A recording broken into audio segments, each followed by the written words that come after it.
അനിയത്തിയുടെ പേര് ഹരിത. ഹരിതയും മൂത്തയാളുടെ പേര് ഹരിദാസും ആണ്. ഹിരണും ഹരിതയും അല്ലെ? എല്ലാ ഹായിലാണ് തുടങ്ങുന്നത്. അത് അമ്മയുടെ കരവിരുതാണ്. ഇപ്പോൾ പ്രണയത്തെ കുറിച്ച് നമ്മൾ പറഞ്ഞു. ഈ എങ്ങനെയാ ജീവിതത്തിനിടയിൽ ഈ ടൈമൊക്കെ കീപ്പ് ചെയ്യുന്നത്, ഈ എനർജി എങ്ങനെ കീപ്പ് ചെയ്യുന്നത്? പ്രേക്ഷകർക്ക് സംശയം ഉണ്ടാവും. ചില ആളുകൾ എൻ്റെ അടുത്ത് ചോദിച്ചത് ഇതൊക്കെ അടിച്ചിട്ടായിരിക്കുമോ വേടൻ ഈ എനർജി കീപ്പ് ചെയ്യുന്നത് എന്നാണ്. ആ രഹസ്യം ഒന്ന് വെളിപ്പെടുത്തുക. ഇതൊന്നും അടിച്ചു കഴിഞ്ഞാൽ എനർജിയിൽ ഇരിക്കാൻ പറ്റില്ല.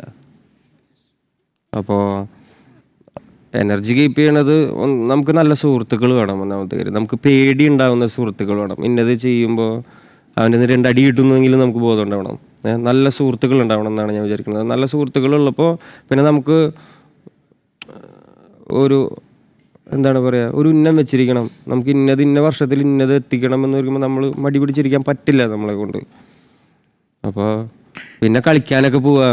ഇപ്പോൾ ഈ ഫോണിൽ കളിച്ചിരിക്കുന്ന ഇതുണ്ടല്ലോ, നമ്മളെ ഫിസിക്കൽ സ്ട്രെങ്ത് നമ്മൾ തന്നെ വേറെ രീതിയിൽ മാറ്റും. പിള്ളേരുടെ കൂടെ മെയിനായിട്ട് പണ്ട് അന്ന് കുട്ടിക്കാലത്ത് കളിച്ചിരുന്ന കളിയിൽ ഇപ്പോഴും കളിക്കാൻ പറ്റുന്നില്ലല്ലോ. പലതും ഇപ്പോൾ പുറത്തിറങ്ങി കളിക്കാൻ പറ്റാത്തൊരു സാഹചര്യം. ഞാൻ എന്നാലും പിള്ളേരുടെ കൂടെ ഞാൻ ചെറുതായിട്ട് വർക്കൗട്ടൊക്കെ ചെയ്യും. എന്നാൽ വെയിറ്റ് ലിഫ്റ്റിംഗ് പരിപാടി ഒന്നുമില്ല, ബോക്സ് ചെയ്യും ഞാൻ ചെറുതായിട്ട്. അപ്പൊ അത് പിള്ളേരുടെ കൂടെ പ്രാക്ടീസ് ചെയ്യും. അങ്ങനെയാണ് എനർജി നിർത്തുക. അങ്ങനെ തന്നെ കൃത്രിമമായിട്ടൊരു സാധനം വെച്ച് എനർജി നിർത്താൻ പറ്റത്തില്ല. അങ്ങനെ കൃത്രിമമായിട്ട് എന്തെങ്കിലും ലഹരി ഉപയോഗിച്ചിട്ട് എനർജി നിങ്ങൾക്ക് സസ്റ്റെയിൻ ചെയ്ത് കൊണ്ടുപോകാൻ പറ്റുന്ന കാര്യമല്ല. അത് ഞാൻ ഉപയോഗിച്ചിട്ടുള്ള ആളായതുകൊണ്ടാണ് പറയാൻ പറ്റുന്നത്. എനർജി ആയിരിക്കാൻ ലഹരികളല്ല, അതിന് നമ്മൾ തന്നെ തീരുമാനം എടുത്തിട്ട് ചെയ്യേണ്ട. ഈ വേദിയിൽ നിൽക്കുന്ന സമയത്ത് ഏറ്റവും കൂടുതൽ ഹൈ വോൾട്ടേജ് എനർജറ്റിക് ആയിട്ട് പെർഫോം ചെയ്ത വരി ഏതായിരുന്നു, അല്ലെങ്കിൽ ഇപ്പോഴും പെർഫോം ചെയ്യുന്ന വരികൾ ഏതാണ്? എനിക്ക് അതായത് നമ്മളിങ്ങനെ പൊട്ടിത്തെറിക്കുമല്ലോ, ഓഡിയൻസ് പൊട്ടിത്തെറിക്കുന്ന പോലെ ഓഡിയൻസിൻ്റെ ഇമോഷൻസ്, അവരുടെ കരച്ചില്, ചിരി, അല്ലെങ്കിൽ അവരിങ്ങനെ തുള്ളിപ്പോകുന്ന ഒന്നാണ്. മാത്രമല്ല അതിനകത്ത് ഉപയോഗിക്കുന്ന ഇൻസ്ട്രുമെൻസിനെ കുറിച്ച് കൂടി അത് പറയാതെ പോകുന്നത് ശരിയല്ല. ഈ ആധുനിക ഇൻസ്ട്രുമെന്റ്സ് അല്ലല്ലോ, അതിനകത്ത് മിക്സ് ചെയ്തിട്ടുള്ള ഇൻസ്ട്രുമെന്റ്സ് യൂസ് ചെയ്യുന്നുണ്ട്. ലൈവ് അല്ലല്ലോ. അപ്പൊ അതിൽ തന്നെ ഇപ്പൊ പറ പോലുള്ള അല്ലേ അത്തരം സാധനങ്ങൾ ഉപയോഗിക്കുന്നത്, ഇതിന്റെയൊക്കെ ഒരു ഗാംഭീര്യം ഓഡിയൻസിലേക്ക് കൃത്യമായിട്ട് ഷോക്ക് പോലെയാണ് പോകുന്നത്. ലൈക്ക് അത് പ്രത്യേകിച്ച് മ്യൂസിക് പ്രൊഡ്യൂസേഴ്സിന്റെ ഒരു സ്കില്ലാണ് അത്. ഈ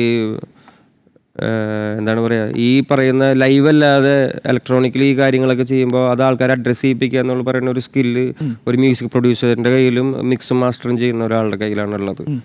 അപ്പോൾ അത് അവരുടെ സ്കില്ലാണത് ആക്ച്വലി. ഈ ഹൈ വോൾട്ടേജിൽ അങ്ങനെ തോന്നിയ 2 വരി എടുത്തതായിരിക്കും. അതായത് ഇപ്പോഴും വേദികളിൽ നിൽക്കുന്ന സമയത്ത് നമുക്ക് ഏറ്റവും പ്രിയപ്പെട്ടതുണ്ടാവുമല്ലോ. ഇപ്പം ഇത്രയും വരുന്ന സമയങ്ങളിലും സോഷ്യൽ ക്രിമിനൽ എന്ന് പറഞ്ഞിട്ട് എൻ്റെ ഒരു പാട്ടുണ്ട്. അതിനകത്ത് കോൺക്രീറ്റ് വനത്തിനോരത്തിൽ ആ പാട്ട് മുഴുവനെ എനിക്ക് അങ്ങനെ ഒരു ഫീലാണ്. ഹൈ എനർജിയാണ് ആ പാട്ട്. ആ പാട്ട് ലൈക്ക് ശരിക്കും എൻ്റെ ജീവിതം ഞാൻ കടലമ്മ പറ്റത് എന്നുള്ളത് ഏറ്റവും കൂടുതൽ ആളുകൾ ആവശ്യപ്പെടുന്ന കടലമ്മ. അത് കൊണ്ടാലുള്ള ഒരു പാട്ടാണ്. അത് സാം CS ആണ് അതിന്റെ മ്യൂസിക് ചെയ്തിരിക്കുന്നത്. അത് ഏതൊരു സാഹചര്യത്തിൽ അനുഭവം വെച്ചിട്ട് അത് എഴുതിയത്? എനിക്ക് കടലായിട്ട് വലിയ അനുഭവം ഇല്ലെന്നേ. പക്ഷെ എന്താണെന്ന് തീരത്ത് ജീവിച്ച ഒരാൾ കടലിന്റെ തീരത്തുള്ള മക്കളെ കുറിച്ച്, കടൽ തീരത്തുള്ള മനുഷ്യർക്ക് അവരുടേതെന്ന് തോന്നുന്ന രീതിയിൽ എഴുതി ആണ്.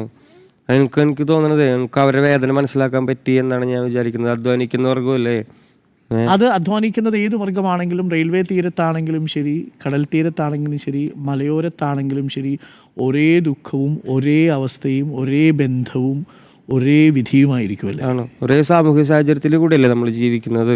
നമ്മൾ കാട്ടിൽ പണിയെടുക്കുന്നവർ കടലിൽ പണിയെടുക്കുന്നു എന്നുള്ളതാണ്, അധ്വാനിക്കുന്നവരല്ലേ. അപ്പോൾ എനിക്ക് അവരുടെ വേർപ്പ് എനിക്ക് മനസ്സിലാക്കാൻ പറ്റിയെന്നാണ് ഞാൻ വിചാരിക്കുന്നത്. പാട്ട് മോശമില്ലാത്ത രീതിയിൽ ആൾക്കാർ കേൾക്കുന്നുണ്ട്, അപ്പോൾ വിജയിച്ചു എന്നാണ് ഞാൻ വിചാരിക്കുന്നത് ആ ഒരു എഴുത്തിൽ.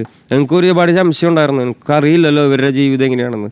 പിന്നെയൊക്കെ ഞാൻ കുറേ അതിൻ്റെ ഡയറക്ടർ, പുള്ളിക്കാരൻ്റെ പേര് ഞാൻ മറന്നുപോയേ, കൊണ്ടാലേ. അപ്പോൾ പുള്ളിക്കാരനെ കേട്ടിരുന്ന് മിണ്ടി. പിന്നെ കൊല്ലത്ത് അഞ്ചുതെങ്ങ് ഭാഗത്തായിരുന്നു അതിൻ്റെ ഷൂട്ട്. അപ്പോൾ അഞ്ചുതെങ്ങിലുള്ള കുറച്ച് അവിടുത്തെ മുക്കുവരായിട്ടുള്ള ആൾക്കാരുണ്ട്, നമ്മുടെ സുഹൃത്തുക്കൾ. അവരൊക്കെയായിട്ട് കോണ്ടാക്ട് ചെയ്ത് അവിടെ അവരുപയോഗിക്കുന്ന ഭാഷകൾ, അവരുടെ പെയിനും കാര്യങ്ങൾ